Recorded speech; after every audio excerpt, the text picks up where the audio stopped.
So ngayong umaga ang ating pag-usapan itong save by looking, live by looking. Medyo matalinhaga ang title po natin, ang mensaheng ito. Subalit malinaw po ito as we move on by the grace of the Lord. So let's start reading starting from Numbers chapter 21 verse 4. Samahan po ninyo ako sa pagbabasa po natin ito. Sabi dito, and they journeyed from Mount Hor by the way of the Red Sea to compass the land of Edom, and the soul of the people was much discouraged because of the way.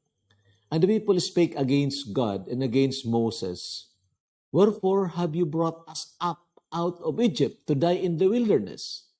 For there is no bread, neither is there any water, and our soul loathes this light bread. And the Lord sent fiery serpents among the people, and they bit the people, and much people of Israel died. Therefore the people came to Moses and said, we have sinned, for we have spoken against the Lord and against thee. Pray unto the Lord that he take away the serpents from us. And Moses prayed for the people. And the Lord said unto Moses, make thee a fiery serpent, and set it upon a pole, and it shall come to pass that everyone that is bitten, when he looks upon it, shall live. And Moses made a serpent of brass, and put it upon a pole. And it came to pass that if a serpent had bitten any man, when he beheld the serpent of brass, he lived. So, tingnan po niyo ito mga kapatid, parang very unusual. Pero totoo po na experience ito ng mga Hebrew Israelites nang sila po ay palayain ng Diyos sa pamamagitan ni Moses mula doon sa Ehipto at sila ay inatasan na pumunta doon sa lupang pangako. Isa sa mga experience nila ay ito po na kung saan ang Diyos pinagaling sila sa kanilang mga ang tawag dito na ano sila na they were beaten by serpent. They were beaten by poisonous snakes. Kinagat sila ng mga makamandag na mga ahas at ang ilan sa kanila ay nangamatay. Subalit pakikita ninyo na may inutos dito ang Panginoon sa kanila na nang sila ay tumalima, then sila po ay gumaling. So ang istorya, makita po natin mga kapatid, sila ay nagreklamo. They were complaining against God and against Moses. And then of course, sa kanilang pagreklamo, pinalo sila ng Panginoon. Okay? Pinalo sila ng Panginoon. At saka pagpalo sa kanilang Panginoon, medyo natauhan sila. And they have repented and asked for the solution for their disobedience. So, ganun po ang istorya mga kapatid. So ngayon, ito na nga ang ating pag-usapan, the brazen serpent for healing. Pinagawa ng Diyos si Moses ng tansong ahas, hindi tunay na ahas, tansong ahas, at inilagay doon sa poste, at sino mang tumingin doon sa tansong ahas na yun, siya ay gagaling. Yun doon po natin kinuha itong title natin, Save by Looking, and of course, Live by Looking. So, that's a look of faith, of course. Hindi yun looking just for the sake of looking, kundi tumingin sila na may pananampalataya doon sa instruction ng Panginoon sa kanila, na kung sila ay titingin doon sa tansong ahas, sila po ay gagaling. So, it's a look of faith, mga kapatid at mga kaibigan. So, tingnan natin ang kasalanan ng mga tao. Sabi ng verse 5, they murmured against God and against God's servant. Grabe ito ha. Nagreklamo sila laban sa Diyos at nagreklamo sila laban sa alipin ng Diyos na si Moses. So, rebellion against God's authority. Medyo mahirap ito mga kapatid. Kasi there was an occasion sa Bible na agad-agad hinatulan ng Panginoon ang mga nagrebelde laban sa lingkod ng Diyos kay Moses, of course. In fact, hindi nga na-spare doon ang kanyang kapatid na si Aaron at na si Miriam. At dito, when they murmured against God and against Moses, then pinalo sila na ng Panginoon. Pinalo sila lang by sending fiery serpents. Yun ang nabasa po natin. And then, ang pangalawang kasalanan po nila, they despise God's provision. Sabi nila, nagsasawa na kami dito sa light bread na ito. Ang bread na tinutukoy po nila ay ito po ang mana. Ang ibig sabihin ng mana, what is it? Ano ba yan? Ito po ang ibinigay sa kanila ng Panginoon mula sa langit, naghuhulog po yan, at pinupulot lang nila. Grabe, wala silang mga kaldero doon o mga kital doon, wala sila doon. That was God's way of providing for more than 2 million people in 40 years, mga kapatid. At alam niyo, grabing pag-insulto nito na ginawa nila sa nagbigay sa kanila. Na para bagang ang ibinigay ng Panginoon sa kanila ay mumurahin. Para bagang, isang bagay na hindi mabuti at hindi masustansya. Pero alam ba ninyo mga kapatid at mga kaibigan, ang ibinigay sa kanila ay pagkain ng anghel. Grabe po ito mga kapatid. Psalm 78:24-25. Basahin po natin. Okay, sige po. Sabayan po ako ninyo. And had rained down manna upon them to eat, and had given them of the corn of heaven. Man did eat angels' food. He sent them meat to the food. Grabe ano? Angels food ang pinakain sa kanila. Sinabihan siguro ng Panginoon doon ang mga anghel. Hoy, mga anghel, bigyan nyo ng pagkain yung mga tao ko. Araw-araw, except the seventh day. So, bigyan nyo. Angels food po ito mga kapatid. Hindi ito mumurahin. Hindi ito minus na klase. In fact, naalala ko doon sa 1 Kings, pinakain ng anghel si Isaiah, or rather si Elijah, and then lumakad siya ng 40 days and 40 nights. Grabe. Meaning, grabe kasustansya siguro yun. Ano po? Ano kaya yun? But the point is, they have despised God's provision. Kung minsan tayo, ganyan din May mga taong ganyan na naiinsulto ang Diyos dahil miniminus nila ang mga binibigay ng Panginoon by, trying to despise it. Okay po? So ngayon, ang Panginoon na matuwid ay siyempre kailangang maghukom. At ito nga ang paghukom ng Panginoon. Pansinin po ninyo, ang sabi dito, God sent fiery serpents to bite them, and many died. Sabi ng verse 6. Maraming namatay. Nagpadala ang Panginoon na makamandag na mga ahas at sila'y tinuklaw at maraming namatay. Ang epekto nito, sabi ng verse 7, natuto silang mangagsisi ng kanilang kasalanan.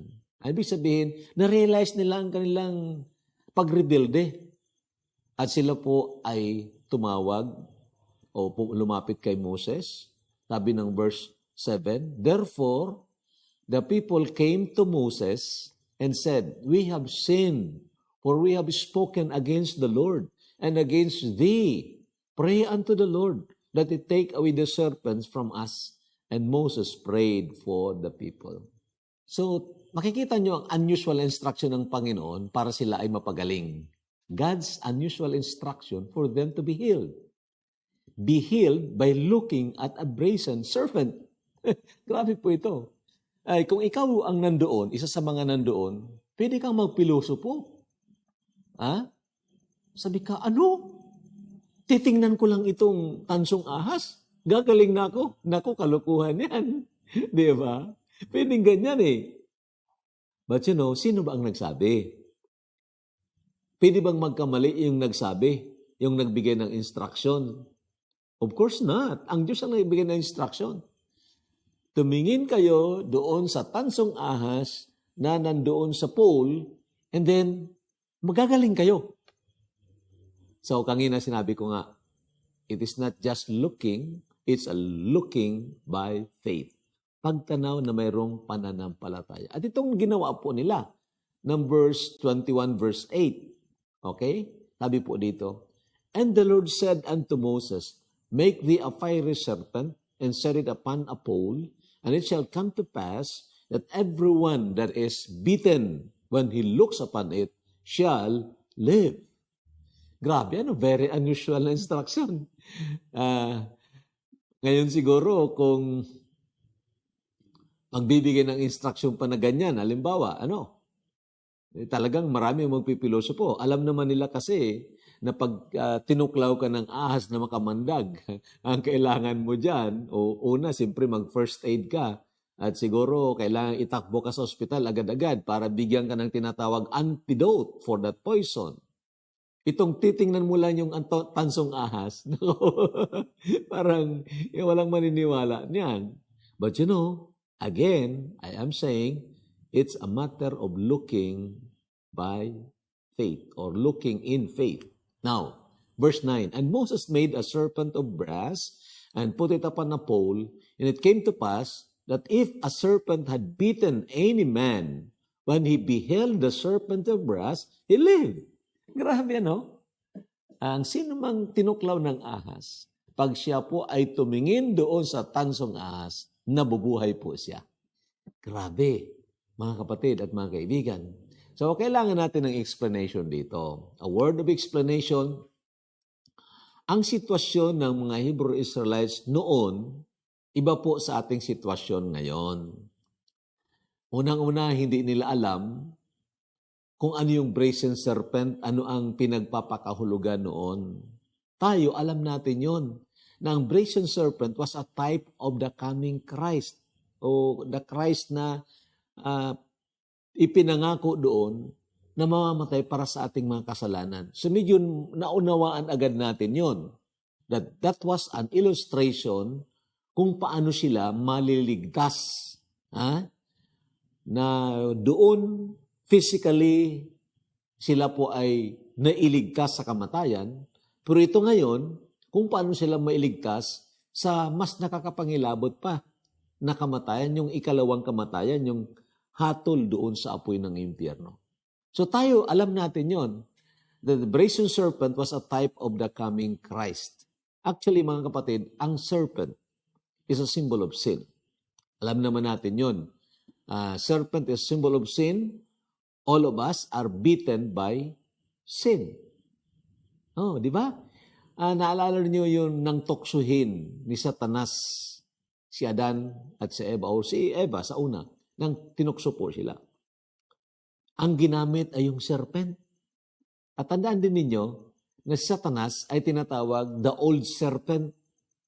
So, hindi lang siya na simbolo ng kasalanan, but also a symbol of Satan. At lahat po tayo, sa matalinhaga na pagsasalita, ay natuklaw ng ahas, natuklaw ng kasalanan. Lahat po tayo.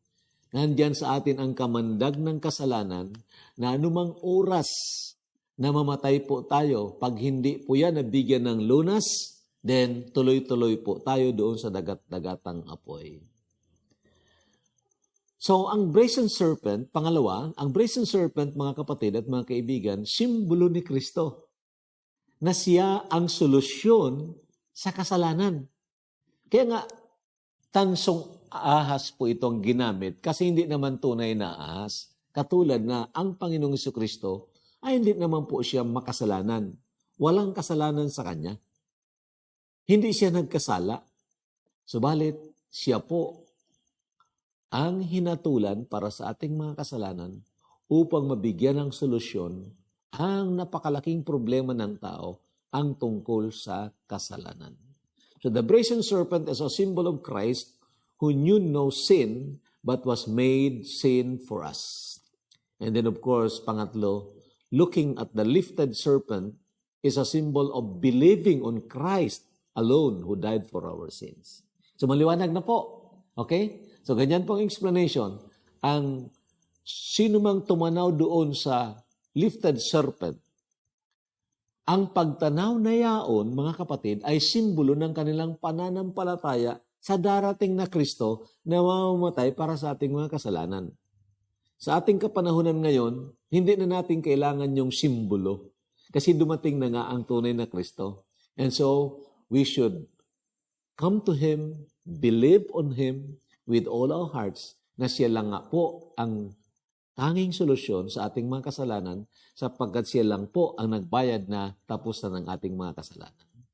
Ito ay ipinaliwanag din sa John chapter 3, 14 and 15 na kung saan ipinapaliwanag ng Panginoong Jesucristo doon sa isang leader ng Pariseo na si Nicodemos.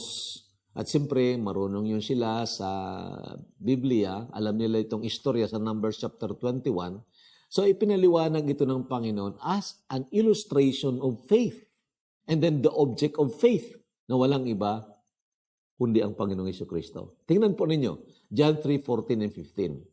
And as Moses lifted up the serpent in the wilderness, even so must the Son of Man be lifted up, that whosoever believes in Him should not perish, but have eternal life.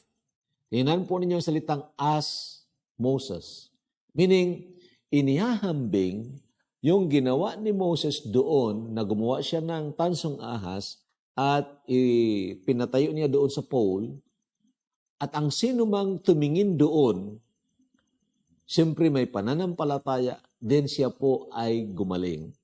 Ito raw ay simbolo ng pagkapako, lifting up ng Panginoong Jesucristo, the Son of Man. Alam natin yung address ng Son of Man, that is God who became man, si Jesus Christ po yun.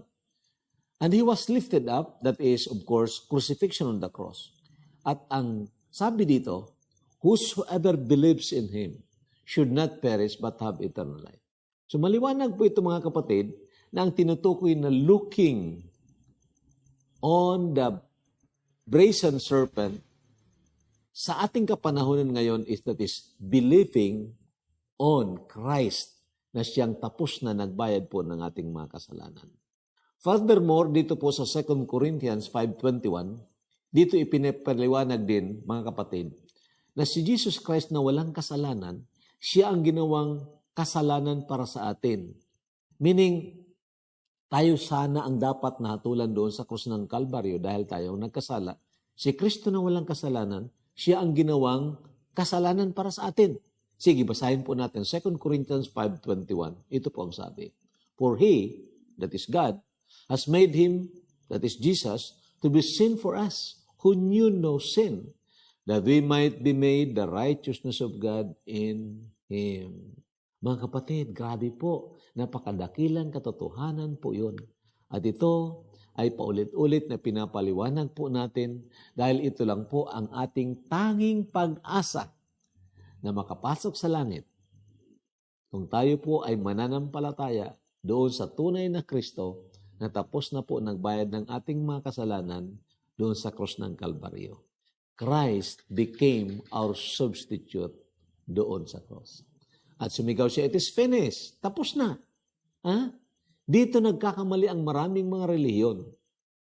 Kasi ang itinuturo sa kanila, kailangan may gagawin ka pa, may gawin ka pa, may gawin ka pa, pamimbro sa relihiyon, magbigay ng kung anong mga bagay, magpatayo ng mga kapilya, and so on and so forth. Mga kapatid, tapos na po binayaran ang ating mga kasalanan. Hindi po natin kayang bayaran yon dahil eternal ang kabayaran. Si Kristo, 3 oras lang na nabayubay doon sa krus ng Kalbaryo, nabayaran po ang ating mga kasalanan. Maraming taong takot ngayon tungkol sa COVID-19. Maraming takot na mamatay. Kaya nga, ito, ang iba parang kahit na siguro ang ibang mga mananampalataya, nagpapabakuna na lang. Kahit na maraming impormasyon na may mga nabakunahan na nagiging positive pa rin. Kasi the bottom line for this, I believe, is takot sila. Mga kapatid, hindi tayo dapat matakot na mamatay kung tayo po ay nakatitiyak na makapasok sa langit dahil tunay tayo na mananampalataya ng Panginoong Jesucristo. So, very, very important po ito mga kapatid. Now, may isang katotohanan na nangyari doon sa krus ng Kalbaryo na bihira mga kapatid. Pinapahayag ngayon at ninyo nalulungkot tayo diyan. The other truth on the cross that is seldom preached today. Alam ba ninyo yan? Mga kapatid, napakalaga po nito. Oo nga, naligtas tayo sa pamamagitan ng pananampalataya. Paano naman tayo mamuhay? Sa pamamagitan ba ng ating kakayahan? Pamamagitan ba ng ating gawa? Ito ang dapat na na-address ngayong panahon, mga kapatid. So the other truth on the cross that is seldom preached today is we died with Christ. Tayo po ay namatay kasama ni Kristo. Mga kapatid, maraming mga talata po niyan na dapat naintindihan po natin, na-internalize po natin. Because if we are saved by faith, then we must live by faith also. Tayo po ay naligtas by looking, quote in quote, then we must live by looking. Yun po ang ibig sabihin ng title natin. We died with Christ. Romans 6, basahin po natin, starting from verse 1. Sabi po dito, what shall we say then? Shall we continue in sin that grace may abound? Certainly not. How shall we who died to sin live any longer in it? So mapapansin po ninyo mga kapatid, may bearing po ito sa pamumuhay natin sa sanlibutang ito. Matapos tayo na maligtas, magpapatuloy ba tayo sa kasalanan? Sabi ni Pablo, hindi. Certainly not. Why? May nangyari po eh. Ano yung nangyari? Tayo po ay namatay sa kasalanan at hindi na tayo dapat mamuhay pa doon. At ipinaliwanag ito. Sabi ng verses 3 and 4. Sige po, basahin po natin. Or do you not know that as many of us as were baptized into Christ Jesus were baptized into His death? Therefore we were buried with Him through baptism into death, that just as Christ was raised from the dead by the glory of the Father, even so we also should walk in newness of life. Now, pansinin po niyo salitang, do you not know? Anong ibig sabihin yan? Meaning, nang mapakinggan nila itong mabuting balita patungkol sa kamatayan ng Panginoong Jesucristo doon sa krus ng Kalbaryo, kaakibat doon ng pagbabayad ng ating kasalanan ng Panginoong Jesucristo, ang katotohanan na ipinapaliwanag din sa kanila na matay na kayo. Yan pong ibig sabihin yan. At ito, ang pinofocus dito, kung tunay po tayo na mananampalataya ng Panginoong Jesucristo, tayo po ay inilibing diyan kay Kristo Jesus. Yun ang salitang baptize. We are immersed into Christ Jesus. Hindi po yan water baptism. That is about our identification with Christ. Tayo po na mga tunay na nanampalataya, tayo po ay ibinaon o inilibing diyan sa katawan ni Kristo. Maliwanag naman po yan sa sinasabi ng Bible. We are baptized by the Spirit of God into one body. At ano yung body na yon? Si Christ. Kaya nga nang mamatay ang Panginoong Jesucristo sa krus ng Kalbaryo, by the virtue of representation and identification, we also died with Him. Mga kapatid, yan po ang dapat na naintindihan natin. Oo nga, namatay si Kristo para sa ating mga kasalanan, binayaran po niya yon, pero namatay din tayo kasama niya. Sabi ng verses 5 and 6, sabi dito, for if we have been united together in the likeness of His death, that is our identification, united together in the likeness of His death, certainly we also shall be in the likeness of His resurrection. Now, pansinin po ninyo yan, meaning, Namatay tayo, pero nabuhay din tayo kasama ni Kristo. Okay? So, ang kapanalunan ng Panginoong Jesucristo laban sa kamatayan, laban sa kasalanan, at laban sa diablo ay naging kapanalunan din natin. His victory over sin, over death, and over Satan becomes our victory also. That is by the virtue of identification. Meaning, hindi nga tayo dapat magpatuloy sa kasalanan na palaging talunan ng kasalanan. We ought to live, and we can live a victorious life by faith on Christ. So, sabi ng Romans chapter 6, for if we have been united together in the likeness of His death, certainly we also shall be in the likeness of His resurrection. Knowing this, nandiyan na naman ang salitang yan. Dapat naintindihan po natin yan. Knowing this, that our old man was crucified with Him. Ang datihang pagkatao, yung sinful nature na na-inherit natin kay Adan, ay napako na rin ito. Kaya nga hindi tayo pwedeng mamuhay para sa ating sarili o gumamit ng kakayahan ng sariling kalakasan natin. We are not allowed of God to use that. We ought to declare ourselves or to reckon ourselves dead indeed unto sin. Dahil yun talagang nangyari. Knowing this, that our old man was crucified with Him, that the body of sin might be done away with, that we should no longer be slaves of sin. May mga preaching po tayo na medyo na detalya mga bagay na ito. Pwede po na reviewin na lang po ninyo. Okay?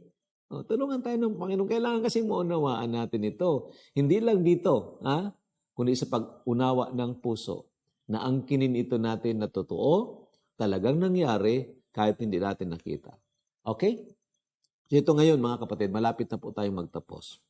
While it is true that their situation was different from our situation today, yung mga Hebrew Israelites, but the response must be the same. Anong response? It is a response of faith on Christ alone. So makita natin doon, yung mga pangyayari doon sa kanila, mga kapatid, is an illustration kung paano tayo manampalataya direkta sa Panginoong Jesucristo at kung paano tayo mamuhay sa pamamagitan ng pananampalataya. Okay po. Now, ito na po ngayon. Parang summary na rin ito. Ephesians 2:8 and 9. Sige po, paulit-ulit binabasa natin yan. For by grace you have been saved through faith. So, saved from the penalty of sin by faith. And that not of yourselves, it is the gift of God, not of works, lest anyone should boast. Maliwanag po yan mga kapatid, maliwanag pa sa sikat ng araw. Hindi sa pamamagitan ng mag-agawa natin, sapagkat ang kaligtasan ay regalo ng Diyos, maliligtas tayo sa pamamagitan ng pananampalataya. That is looking, and by looking, we are saved. Now, ang pangalawa is saved from the power of sin by faith. Saved from the penalty of sin, hindi na nga tayo hatulan. Ito naman, maligtas tayo sa kapangyarihan ng kasalanan na hindi tayo maging alipin ng kasalanan. Sabi ni Pablo sa Galatians 2:20, sige po, sabayan po ako ninyo. Sabi dito, I have been crucified with Christ. It is no longer I who live, but Christ lives in me. And the life which I now live in the flesh, I live by, anong sabi diyan? By faith in the Son of God who loved me and gave Himself for me. Pansinin po ninyo yan, sabi niya, the life which I now live in the flesh. Meaning dito, sa katawang ito, sa mortal na body niya, I live it by faith. So tama talagang tinuturo ng Biblia, mga kapatid at mga kaibigan, na ligtas tayo sa pamamagitan ng pananampalataya, mamuhay po tayo sa pamamagitan ng pananampalataya. So sana maintindihan po natin ito. Save by looking, live by looking. And last verse, verses na babasahin po natin, Hebrews 12:1 and 2. Sabi ng salita ng Diyos, therefore, we also, since we are surrounded by so great a cloud of witnesses, let us lay aside every weight and the sin which so easily ensnares us, And let us run with endurance the race that is set before us. And sabi ng verse 2, looking unto Jesus, the author and finisher of our faith, who for the joy that was set before him endured the cross, despising the shame, and has sat down at the right hand of the throne of God. Nandyan itong salitang looking unto Jesus, mga kapatid. Siya ang author, pasimula, and then finisher, katapusan ng ating pananampalataya. Now, kung papansinin ninyo, sa verse 1, mga kapatid, nandiyan ang salitang therefore, we also. Pinapabalik tayo doon sa chapter 11. At kung babasahin ninyo ang Hebrews chapter 11, the lesson doon ay tungkol sa pananampalataya. Verse 1, dinidefine doon ang faith. Okay? And then, ang mga eksperyensya ng mga Old Testament saints, kung paano sila nanalo sa kanilang mga problema. Si David, kung paano nanalo kay Goliath. Si Samson, kung paano nanalo sa leon. Marami doon. Si Jephthah, kung paano nanalo. Kung paano sila nanalo sa kanilang mga sitwasyon doon. Sa pamagitan ba ng kanilang kalakasan? Hindi po.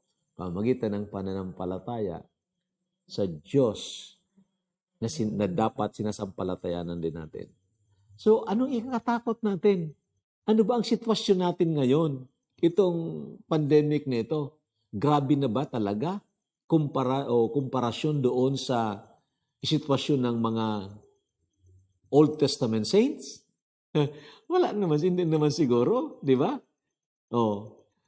Doon mas grabe pa ang kanilang dinaanan na mga sitwasyon, mga problema. And yet, paano po sila nanalo? They win by faith. Ganon din po tayo mga kapatid at mga kaibigan.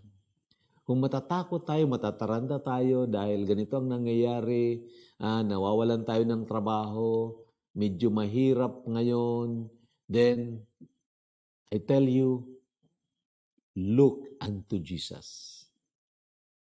If you are saved, then live by faith. You are saved by looking unto Jesus, you will live, and you can live by looking unto Him also. Meaning, sa anumang sitwasyon, sa anumang kondisyon ng ating buhay, ang solusyon ng Panginoon, lapit ka sa akin, sampalataya ka sa akin. At yung sitwasyon mo, mayroon akong solusyon dyan. Mga kapatid at mga kaibigan, sana po natutunan po natin ito. Saved by faith, let us live by faith. Tulungan po tayo ng Panginoon. Maraming salamat po sa inyong panunood. God bless us all.